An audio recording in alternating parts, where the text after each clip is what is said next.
How's everyone doing, guys? Cody, guys, back again, dropping yet another video. Right, guys, I did a video asking for like video ideas and stuff, and like if there's any questions anyone wanted to answer me and stuff. A certain follower who doesn't wish to be named has asked me he's asked me 6 questions, which I'm going to answer. If there's any videos you guys want me to do, or you got any questions or anything, give me a shout in the comment section below. Remember to like, comment and subscribe, and I'll always get back to you guys. Right, so he asked what happened to the beard.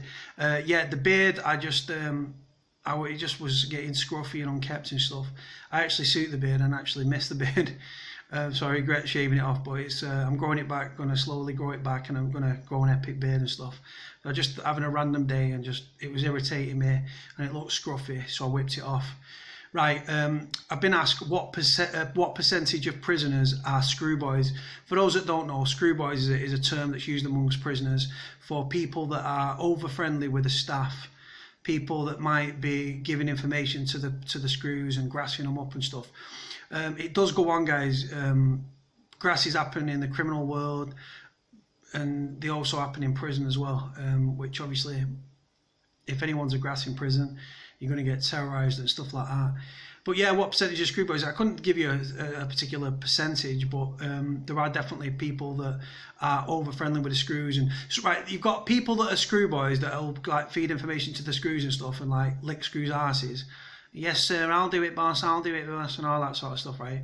Then you've got lads that are nice to the screws, but they're not screw boys. They just want to manipulate the staff to get what they want.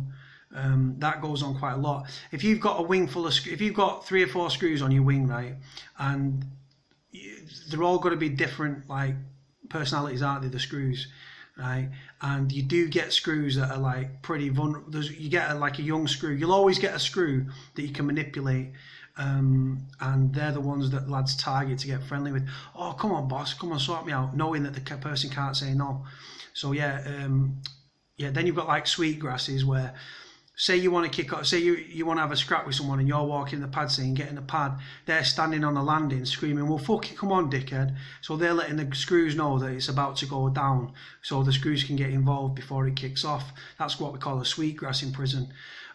So yeah, I hope that answers your question. Then I've been asked how much stealing of food goes on from prisoners who are bullies. Now there's 2 ways you can look at the food scenario. You've got people that like owe money for spice and drugs and weed and everything. Like they might owe debts for gambling, or they might have borrowed some tobacco, and it's like double bubble, where double bubble means if you borrow like a quarter, you've got to give ½ ounce back. If you borrow ½ ounce, you've got to give a quarter back. Anything you borrow in prison is double. That's just the way prison is. So yes, the lads will if somebody's owed money, a prisoner, he'll get the kid that owes him the money down to the kiosk.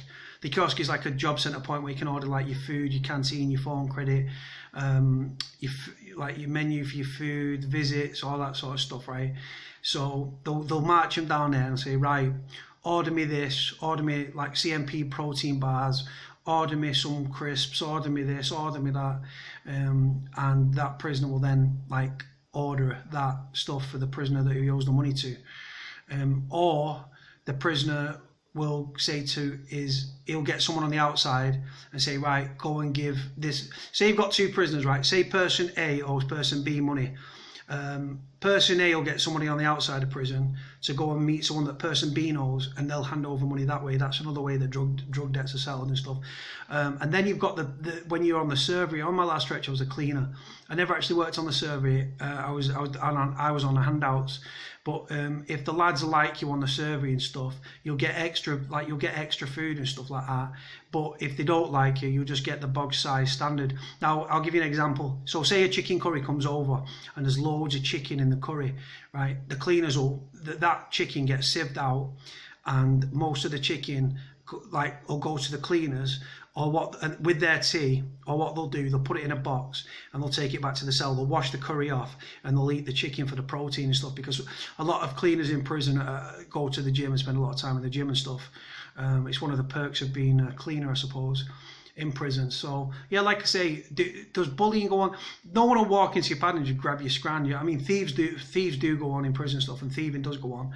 But if you owe money to someone and they say come down to the kiosk and fucking order me this, that, and the other, and you owe the money, you've got to do it, haven't you? Because if you don't, it'll keep getting doubled and doubled. Eventually, that person will think you're taking the piss, and they'll smash you up, or they'll pay somebody on the wing to smash you up. So it does go on. Right, why don't prisons test for spice? Right, they actually do. There's a big myth within the prison world, and like from people that don't know, that people are under the illusion that spice cannot be detected on drug tests and stuff. Drug tests in prison, guys, are called mandatory drugs test, MDT it's known as. They test for everything apart from steroids. Steroids it's a blood. It'd be a blood test, and it costs about £1,700. So they don't test for steroids in prison, but they do via a piss test, where how it goes, right? You'll be on the wing. Screws will say, I got piss tested because I was in a position of trust, right? So they said, right, you, go off the wing, go to the hub, you're doing a piss test, right? So we went and sit in this little holding room. One at a time, they bring you out. You go into this little room with 2 drug staff, and then they say, right, take a piss there, piss into that container, and then what they do, they pour the container between another container, so you've got 2 different samples. They seal it in front of you. You sign the sticker. It gets sealed in front of you, and that goes away for testing. Mandatory drug testing came at the beginning of the year. We were drug tested in January, and 3 cleaners were sacked for spice. Spice shows up as cannabinoids. There's different strains and stuff like that. So yeah, so 2 lads got sacked. Well, 3 lads got sacked. 1 challenged the nick in the adjudication, and he actually got out, so he never got punished for it. He never got extra days or anything like that. But it's actually a myth. You can test for spice. The test for spice came in this year, and like I said, it's been rolled out nationally amongst prisons and stuff. But you can detect spice on drugs test, because the lads that I was knocking about with that were on the cleaners with me, they smoke spice. Not like they did a bit of weed, right? But then 1 lad just particularly smoked spice, only spice, and he was drug tested. He was piss positive, and he was sacked as a result. He got a nick in. He was sent down the main, and that was that. So yeah, you can test for spice in prisons. It does show up, contrary to what people say. I've got the paperwork to prove that, guys, as well. So yeah, I'm going to put that. I'll put that at the beginning of the video so you can see. Right, how often do prisoners smoke cannabis get caught via drugs test? Now, there's many different reasons you can be drug tested, right? Under reasonable suspicion, you'd be in a position of trust, i.e. you could work as a cleaner, you could work in the stores, you could work in one of the workshops, you could be a gym orderly, you could be, do you know what I mean? Like, you could work down reception, yeah, so that's another reason, because you're in a position of trust and stuff, right? Then you've got VDTs, voluntary drugs tests. That means that, say you're coming up for, like, say you've been in a long time and you've got to go before the parole board. Voluntary drugs testing shows that you're actively staying off drugs and stuff. People put themselves on VDTs and then piss positive, and it goes against them and stuff. But say you're trying to get your Cat C, or say you're trying to, from a Cat A, you're trying to get your Cat B, or from a Cat B, you're trying to get your Cat C, or from a Cat C, you're trying to get your Cat D. Voluntary drug test, when it goes forward and stuff, if you're on voluntary drug test and you're pissing clear, it will go in your favour. That's another reason. Like I say, reasonable suspicion. Like they can just cherry pick you guys. You can be tested at any time. I was tested on my last stretch because I was a cleaner and stuff. I pissed positive. One of the senior officer joked. He said, like, are you going to be one that gets sacked? And I said, no. He said, clear conscience, clear piss. And that was the way it came back. But yeah, they do drug tests regularly. Sometimes the prison will cherry pick prisoners to piss, knowing that they're clean, because it reflects well on the prison. That's a common fact as well within prisons and stuff. But yeah, right. And then he's asked me, how common is it for people to brew hooch in prison? Goes on a lot. Like, you've got people in prison that a lot of people want to smoke a little bit of weed. Some want to smoke spice. Some people take heroin and like chase the dragon and stuff, right? People will take steroids. People have got reasons. People take drugs in prison for many different reasons. It could be depression, could be as a coping mechanism, could be to escape the realization of the surroundings. They could be spiked, and that's why they've ended up on it. They could be bullied into it, or they peer pressured into it. people are going to prison having never taken drugs in their life and leaving in body bags, guys. It's just a commonplace. But for all the people that take that take drugs, you've got a lot of people that brew hooch. Now, I've had hooch myself. Now, all it is like there's numbers of different ways you can milk it. You can make it distilled, but you need like via a thermostat in an iron. You can make it the old-fashioned way, which has been brewed for centuries, where like you need yeast extract, like orange juice. We use tomato juice with us. We actually use tomato juice and stuff. And then you add sugar and stuff like that, and then you get yeast extracts. If you can't get yeast extract, right, you have to use like a bowl of warm water, get bread, white bread, brown bread, right, and you soak the bread, and then you like crunch the bread, and the yeast and the water comes out in the water and stuff, so you're getting it out that way. You add sugar to it, you add it to the orange juice or the apple juice or tomato juice or whatever you're using. You put it on heat, you keep adding the sugar attacks the yeast, and it ferments and stuff, and gases get released, and you have to keep unscrewing the cap to let the gases off. If you don't, if you make it in a bag or you make it in a plastic bottle with a lid secure and stuff like that, and you don't release the gases will build up, the pressure won't be able to take it, and it'll explode. If you're in your cell, it'll drench your cell, it'll stink to high heaven. When we had ours, right, it was like 2.5 cups and I was gone. I was pissed out my head. I was absolutely steaming, running around the landing, pissed out my head. It was my last night in prison. The last time I had it was the last night I was in prison, and do you know what? I was absolutely steaming.